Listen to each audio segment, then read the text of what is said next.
Om Namah Shivaya. Bonjour à tous, bienvenue sur ma chaîne. Cette chaîne est destinée à vous faire découvrir la religion hindouiste. Dans le cadre de l'épisode 3, les 6 branches de l'hindouisme, nous avons déjà vu la tradition shaktiiste, la tradition sur le dieu soleil. Les liens sont dans la description. Et dans cette vidéo, nous allons voir la tradition qui consiste à croire en Ganesh comme étant le dieu suprême et en Skanda comme étant le dieu suprême. Concernant Ganesh, nous avons déjà vu beaucoup d'informations à propos de lui, notamment sa naissance. Je vous mets le lien de la vidéo dans la description. Comme vous avez pu voir, le dieu Ganesh a été créé par Parvati et il a été tué par Shiva. Il a été ressuscité à nouveau par Shiva.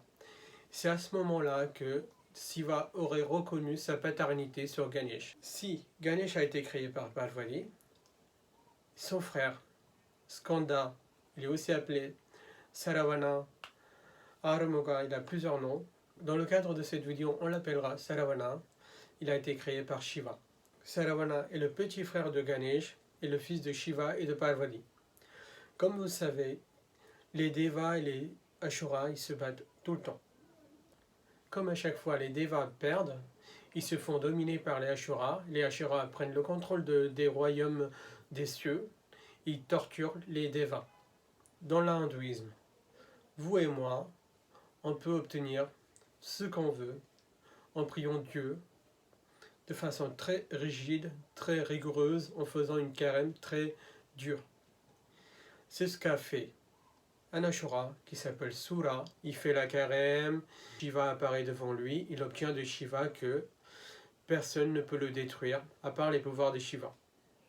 Shiva lui accorde ce vœu. Fort de ce vœu, il va aller se battre contre tout le monde, tous les royaumes de cieux.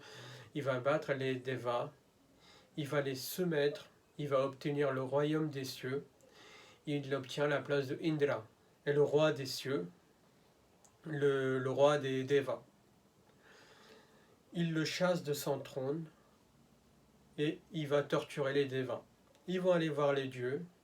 Ils vont aller voir Shiva. Shiva ne va pas les aider tout de suite. Shiva leur dit qu'il faut qu'ils patientent, il faut qu'ils subissent un petit moment les tortures. Parvati lui demande, Shiva, vous voyez bien comment ils sont torturés, ils n'en peuvent plus, ils doivent être sauvés. Shiva dit qu'ils ont commis un péché et ce péché doit être puni. Donc pour cela, ils sont obligés de subir les tortures pour encore un petit moment. Cette histoire de péché, je vais raconter dans une autre vidéo. Là, on va voir ce que Shiva va faire. Shiva va décider de créer un fils. Pour cela, il va ouvrir son troisième œil qui est situé sur le front. Et ce troisième œil, il n'est pas tout le temps ouvert. Quand le moment est venu, Shiva ouvre son troisième œil. De son troisième œil, les 6 pouvoirs de Shiva sortent tels des flammes, tels des rayons de lumière, tellement chauds que personne ne peut le recevoir. Ces 6 rayons tombent dans un lac, le lac de Saravana, dans des lotus. Les 6 rayons de lumière tombés dans les 6 lotus du lac de Saravana deviennent des enfants. Ces enfants seront élevés par les femmes Kartika.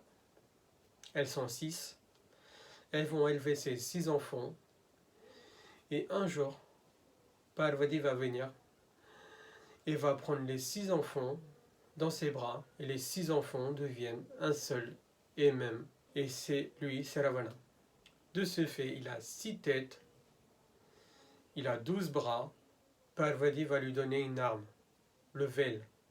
Elle va mettre toute sa force dans ce vel, elle va lui dire que, quel que soit l'objectif, cette arme-là va détruire.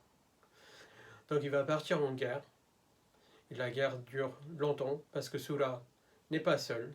Il a des petits frères, il a aussi toute son armée de Ashura. Dans l'hindouisme, il est dit que les femmes, elles sentent les choses par les 5 sens, alors que l'homme, il réfléchit par sa tête. Donc de ce fait, les femmes, elles sont au courant des choses avant même que l'homme arrive à réfléchir par sa tête. Donc, il faut écouter la femme. C'est ce que va faire la femme de Sura. Elle va comprendre que c'est le fils de Shiva, et qu'il est capable de détruire son mari. Donc elle va dire à Asura de ne pas se battre contre lui et d'abandonner son arrogance et de se soumettre à ses pieds. Sura ne va pas écouter, il va aller quand même se battre. Pour détruire Sura, Saravana va faire une carême de 6 jours. Donc le 6e jour, il y aura la bataille finale. Sura étant acculé, il va se transformer en un manguier dans la mer. Et Saravana va lancer son arme, le vel, qui va venir ouvrir le manguier en deux. Chaque partie de manguier, donc de Sura, va devenir un animal. D'un côté, on a le paon, qui deviendra le véhicule de Saravana. De l'autre côté, on aura le coq, qui deviendra le symbole sur son drapeau. C'est ainsi que Saravana va libérer les Devas de leur peine, de leur torture. Ensuite, après la bataille, Saravana va se marier avec 2 femmes, Valli et Devane. Valli est la fille d'un roi de forêt. Saravana va aller la conquérir et pour cela, il va demander l'aide de son frère. Son frère Ganesh va se transformer en un éléphant qui va effrayer Valli et là, Saravana va venir la sauver et il va profiter pour remercier son frère. Et comme ça, il se marie avec Valli.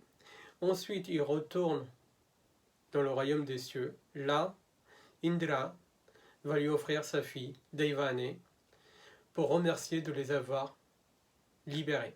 Vous allez me demander comment ça se fait qu'il se marie avec 2 femmes. Eh bien, comme je vous avais dit, dans l'hindouisme, il est possible d'obtenir ce qu'on veut si on fait une carême de façon rigide, rigoureuse, avec tout le cœur. Et c'est ce qui s'est passé. Ces 2 femmes étaient des sœurs jumelles dans leur vie antérieure. Elles ont demandé à devenir les femmes de Saravana. Et ce vœu a été accordé. C'est ainsi qu'elles ont pris une autre vie. Et dans cette vie, elles ont réussi à devenir les femmes de Saravana. Donc si vous voyez Saravana, il est représenté avec son arme Vel et ses 2 femmes, Valli et Devane. Et Saravana est considéré comme étant le dieu des Tamils. Il est surtout vénéré dans le sud de l'Inde et dans le nord de Sri Lanka. Voilà toute l'histoire de Saravana. Ce qu'il faut retenir, c'est qu'il faut écouter les femmes. Elles sont capables de sentir quelque chose qui va arriver, qui va être compris par les hommes plus tard. Parce que nous, on utilise le cerveau, et le cerveau, il prend du temps à comprendre. Et ça peut sauver des vies. Dans notre cas, la femme de Sura avait compris que Saravana était le fils de Shiva en amont. Et Sura ne voulait pas l'écouter, il s'est fait tuer. C'est ce qui s'est passé aussi dans Ramayana.